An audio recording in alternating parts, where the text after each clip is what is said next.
Hello दोस्तों, आज हम पढ़ने जा रहे हैं 12th क्लास की अकाउंटेंसी। आज हम सबसे पहले फर्स्ट चैप्टर स्टार्ट करने जा रहे हैं, साझेदारी का सामान्य परिचय। तो साझेदारी किसको कहेंगे, इसका अधिनियम कौन सा है, हम ये सब इस चीज़ें इसके अंतर्गत पढ़ेंगे। साझेदारी अधिनियम 1932 अप्लाई होता है, जो संपूर्ण भारत के ऊपर लगाया जाता है, केवल और केवल जम्मू कश्मीर को छोड़कर। जम्मू कश्मीर जो स्टेट है, इसको छोड़कर संपूर्ण भारत में यह अप्लाई होता है। कौन सा अधिनियम? साझेदारी अधिनियम 1932। अब हम पढ़ेंगे कि साझेदार कहते हैं किसको है, यह बिजनेस कैसे किया जाता है, इसकी आवश्यकता क्यों पड़ी। तो आप सभी जानते हैं कि जो व्यवसाय होता है उसको हम कई प्रकार से कर सकते हैं। तो ये व्यवसाय करने का एक तरीका है साझेदारी। और साझेदारी हम स्टार्ट कैसे कर सकते हैं, तो आइए हम पढ़ते हैं। तो सबसे पहले बात, साझेदारी किसको कहते हैं। साझेदारी का अर्थ,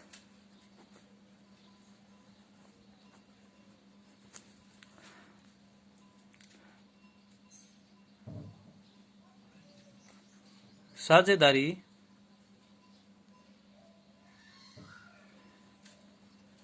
का आशय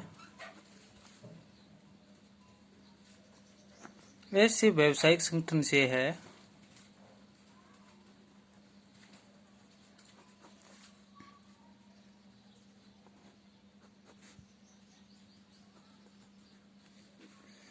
जिसमें दो या दो से अधिक व्यक्ति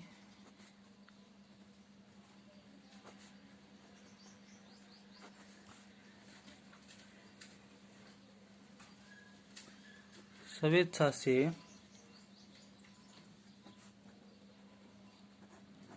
किसी वैधानिक व्यापार को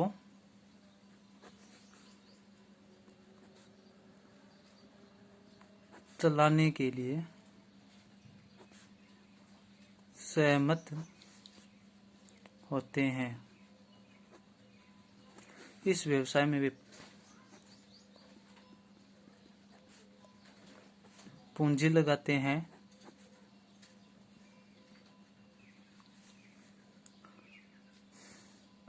तथा फर्म में हुए लाभ को आपस में बांटने के लिए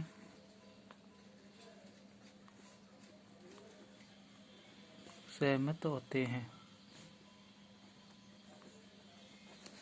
देखो दोस्तों, कि साझेदारी का ऐसे व्यवसायिक संगठन से है जिसमें दो या दो से अधिक व्यक्ति स्वेच्छा से किसी वैधानिक व्यापार को चलाने के लिए सहमत होते हैं और इस व्यवसाय में पूंजी लगाते हैं और फर्म के अंतर्गत जितना भी लाभ होता है उसको बांटने के लिए क्या होते हैं, सहमत होते हैं।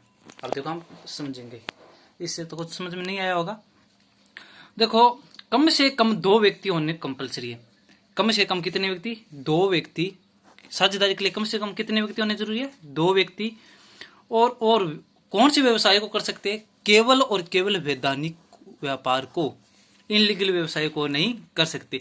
केवल और केवल जो लीगल बिजनेस होता है वो उसी को ही क्या कर सकते हैं, कर सकते हैं। और उस व्यवसाय के लिए पूंजी की आवश्यकता होती है। तो और जो उसके अंतर्गत जितना भी लाभ होता है उसको बांटने के लिए क्या होते हैं, वो सहमत होते हैं। देखो, उदाहरण के लिए समझें तो जैसे मान लो ए और बी दो व्यक्ति है, ये दोनों आपस में बिजनेस करने के लिए क्या होते हैं, सहमत होते हैं। दोनों बिजनेस करने के लिए होते हैं, सहमत होते हैं। देखो, दोनों सहमत हो गए कि हम बिजनेस करेंगे। इसके अंतर्गत ये क्या लगाएंगे, पूंजी लगाते हैं और मैनेजमेंट करने का कार्य करते हैं। देखो, ये इन्होंने फर्म बना ली ए बी के नाम से। इन अलग अलग तो हम बोलेंगे क्या, साझेदार। और जो दोनों एक साथ जहां पर बिजनेस करेंगे, कार्य करेंगे, व्यापार होगा, उसको हम क्या बोलेंगे, फर्म। उसको हम क्या बोलेंगे, फर्म बोलेंगे। तो इस फर्म में वो क्या करते हैं, लाभ बांटने के लिए फर्म में क्या करते हैं, इस व्यवसाय में पैसा लगाते हैं। यानी पूंजी लगाते हैं, फिर उससे जो भी लाभ होता है उसको बांटने के लिए क्या होते हैं, सहमत होते हैं, उसको हम क्या कहेंगे, साझेदारी। अब इसके अंतर्गत ए भी क्या कर सकता है, मैनेजमेंट का कार्य कर सकता है, बी भी मैनेजमेंट का कार्य कर सकता है, ये दोनों भी मैनेजमेंट का कार्य कर सकते हैं। अब देखो हम मेन चीज पढ़ने जा रहे हैं। अब हम पढ़ेंगे कि साझेदारी कितने प्रकार की होती है, साझेदारी के प्रकार, साझेदारी के प्रकार। साझेदारी के प्रकार को हम एक डायग्राम के माध्यम से समझ लें। ये देखो साझेदारी के प्रकार, पहला है दायित्व के अनुसार, 2 नंबर है समयानुसार, 3 नंबर है उद्देश्य अनुसार, 4 नंबर है वैधता के अनुसार। दायित्व के आधार पर साझेदारी 2 प्रकार की होती है। एक होती है सीमित दायित्व साझेदारी, एक होती है असीमित दायित्व साझेदारी। सीमित दायित्व को इंग्लिश में लिमिट लायबिलिटी पार्टनरशिप बोला जाता है, और जिसको हम शॉर्ट में क्या कहेंगे, LLP, शॉर्ट में क्या कहेंगे, यहाँ पर लिख देता हूँ LLP, लिमिट लायबिलिटी पार्टनरशिप। ये LLP सीमित दायित्व साझेदारी क्या होती है और ये कब बनाई गई, सीमित दायित्व साझेदारी अधिनियम 2008 अप्लाई होता है, और इसके अंतर्गत ये कानून द्वारा यानी विधान द्वारा क्या होती है, एक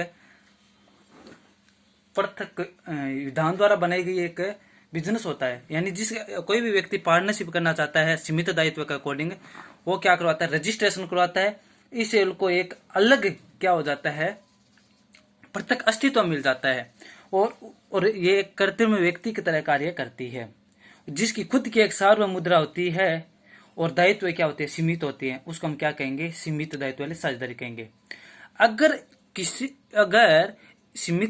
अगर मान लो इस फर्म में दायित्वों को चुकाने के लिए फर्म की संपत्तियां कम हो पड़ जाए, तो इस साझेदारों की निजी संपत्तियों का प्रयोग नहीं किया जा सकता। 2 नंबर है असीमित दायित्व साझेदारी। इसके अंतर्गत क्या होती है कि सभी साझेदारों का दायित्व क्या होता है, असीमित होता है, और अगर फर्म के दायित्वों को चुकाने के लिए, जो ये फर्म कोई भी फर्म होती है, इसके दायित्वों को चुकाने के लिए अगर फर्म की संपत्तियां कम पड़ जाए, तो सभी साझेदार संयुक्त रूप से और व्यक्तिगत रूप से क्या होंगे, उत्तरदायी होंगे। जैसे हम पढ़ेंगे असीमित के अंतर्गत, देखो ध्यान से देखो, जैसे देखो ये ए, ये बी और सी 3 पार्टनर है, और A B C 3 firm, A B C नाम से फर्म है। अब मान लो फर्म का समापन करने जा रहे हैं, और अपने 5 लाख की क्या है, लायबिलिटी है, क्या ये यानी दायित्व है, और सभी साझेदारों की और फर्म के पास संपत्तियां कितनी है, मान लो 4 लाख की है। अब 1 लाख की संपत्ति क्या होगी, कम रहेगी, तो 1 लाख की जो संपत्ति कम है वो ए बी और सी, ए बी सी अपनी निजी संपत्ति में से इनको क्या करना पड़ेगा, चुकाना पड़ेगा, उसको हम कहेंगे असीमित दायित्व साझेदारी। ठीक है, अब हम आगे पढ़ेंगे ऐच्छिक, आगे समय अनुसार साझेदारी। समय के अकॉर्डिंग साझेदारी 2 प्रकार की होती है, एक होती है निश्चितकालीन, एक होती है अनिश्चितकालीन। निश्चितकालीन साझेदारी वो होती है ऐसी साझेदारी जिसकी स्थापना एक निश्चित समय के लिए की गई हो, निश्चितकालीन साझेदारी कहलाती है, और उस समय के बाद में वो साझेदारी स्वतः ही क्या हो जाती है, समाप्त। अर्थात कहने का मतलब क्या है कि जैसे मान लो हमने 2 साल के लिए कोई पार्टनर फर्म का अप्लाई किया, जैसे मान लो 2 पार्टनर है, वो कह रहे हैं कि हम 2 साल के लिए बिजनेस करेंगे, उन्होंने एग्रीमेंट कर लिया, तो उस 2 साल जैसे ही समाप्त होगा, उस फर्म का क्या हो जाएगा, स्वतः ही समापन हो जाएगा, उसको हम क्या कहेंगे, निश्चित साझेदारी। 2 नंबर है अनिश्चितकालीन साझेदारी। अनिश्चितकालीन साझेदारी क्या होती है, जिसका कोई टाइम फिक्स ही नहीं होता, साझेदार जब समापन करना चाहेंगे तभी इसका क्या कर सकते हैं, समापन कर सकते हैं, इसके लिए कोई टाइम पीरियड फिक्स नहीं होता, उसको हम अनिश्चितकालीन साझेदारी कहेंगे। 3 नंबर है उद्देश्य अनुसार साझेदारी। उद्देश्य अनुसार साझेदारी 2 प्रकार की होती है, एक होती है विशेष ऐच्छिक साझेदारी, 2 नंबर होती है विशेष साझेदारी। ऐच्छिक साझेदारी हम किसको कहेंगे, यदि सभी साझेदार निश्चित अवधि की साझेदारी को अवधि समाप्त होने के बाद भी क्या रखना चाहते हैं, जारी रखना चाहते हैं, तो वह ऐच्छिक साझेदारी बन जाती है। देखो कोई भी साझेदार होता है, जैसे मान लो हमने कोई पार्टनरशिप की, जैसे मान लो किसी भवन बनाने के लिए किसी व्यक्ति के साथ हमने क्या क्या कॉन्टेक्ट किया, जैसे मान लो एक्स वाई और जेड 3 पार्टनर है, उन्होंने एक बिल्डिंग बनानी है। क्या बनानी है? ये बिल्डिंग है। ये बिल्डिंग बनाने खातिर क्या करते हैं, एग्रीमेंट करते हैं। बोले कि जो तीनों है, तीनों बोलते हैं कि ये बिल्डिंग बन जाएगी, उसके बाद अपनी साझेदारी समाप्त हो जाएगी।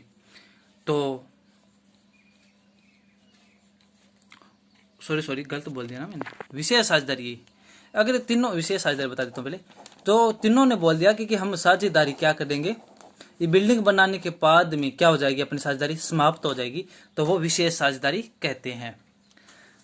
ठीक है, अब बात करते हैं ऐच्छिक साझेदारी। ऐच्छिक साझेदारी उसको कहेंगे जिसको मान लो उनका कोई इच्छा पर डिपेंड करती है, उन्होंने कोई 2 टाइम के लिए फिक्स किया, फिर वो आगे इनकी इच्छा है तो आगे भी क्या कर सकते हैं, जारी रख सकते हैं, उसको क्या कर लेंगे, ऐच्छिक साझेदारी। आगे बात करते हैं हम किसकी, वैधता के आधार पर साझेदारी।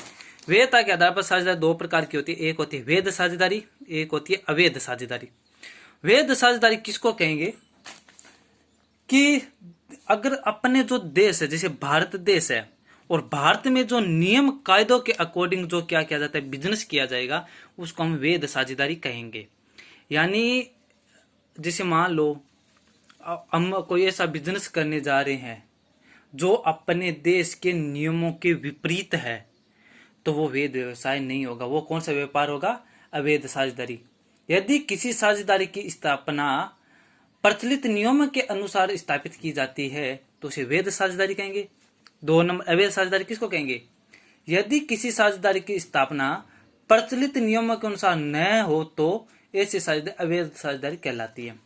और साझेदारी अवैध कब कब हो जाती है, तो देखिए हम अवैध साझेदारी कब कब हो जाती है। देखो, जबकि साझेदारी की स्थापना का उद्देश्य क्या हो, गैर कानूनी हो। जैसे मान लो बंदूक बनाने के लिए कोई बिजनेस किया जाए तो ये गैर कानूनी है ना, बिना लाइसेंस के लेना। जबकि साझेदारों की संख्या 2 से कम हो जाए, अधिकतम 50 से अधिक हो जाए, तब साझेदारी क्या हो जाती है, अवैध हो जाती है। जबकि साझेदारी का व्यापार लोक नीति या अंतर्राष्ट्रीय नीति के विरुद्ध हो। 4 नंबर, जबकि किसी साझेदार में शत्रु राष्ट्र का नागरिक बना दिया जाए, तो उस समय क्या हो सकती है, साझेदारी अवैध हो जाती है।